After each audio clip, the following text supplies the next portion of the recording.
یہ ہوا تھا کہ 2-3 افسر جائیں گے اور کس طرح اس کے گھر کو بلڈوز کیا گیا اور جوڈیشل کمپلیکس میں جو صورتحال بنی، یہ ملک خانہ جنگی کی طرف جا رہا ہے۔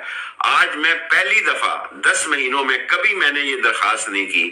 پہلی دفعہ میں اپنے ذمہ داران سے اور اس ملک کے محب وطن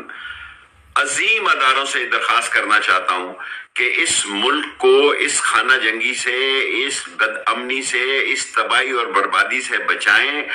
لوگ اس وقت جس قسم پرسی اور سنگینی اور جس حالات سے گزر رہے ہیں، یہ ہم سب لوگوں کا فرض ہے کہ مل بیٹھیں اور الیکشن کروائے جائیں، ایک شفاف الیکشن کروائے جائیں۔ اور یہ پیمبرا، یہ دوسری قوتیں، اگر یہ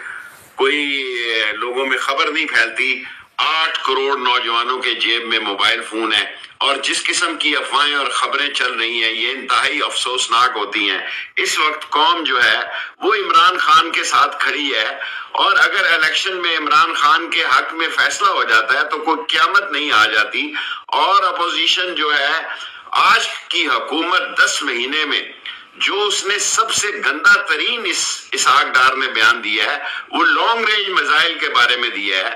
ہم مر جائیں گے، ہم بھوکے رہ سکتے ہیں، ہم اپنے آپ کو ہر قسم کی تکلیف سے گزار لیں گے، لیکن پاکستان کی عظمت، پاکستان کی خود مختاری اور پاکستان کی عظیم افواج کے ہتھیاروں پہ کبھی آنچ نہیں آنے ڈالیں گے۔ اور انشاءاللہ تعالی حالات ثابت کریں گے کہ اس ملک میں امن ہوگا۔ ذمہ داران سے میری درخواست ہے وہ مداخلت کریں اور اس ملک میں جتنی جلدی ممکن ہو الیکشن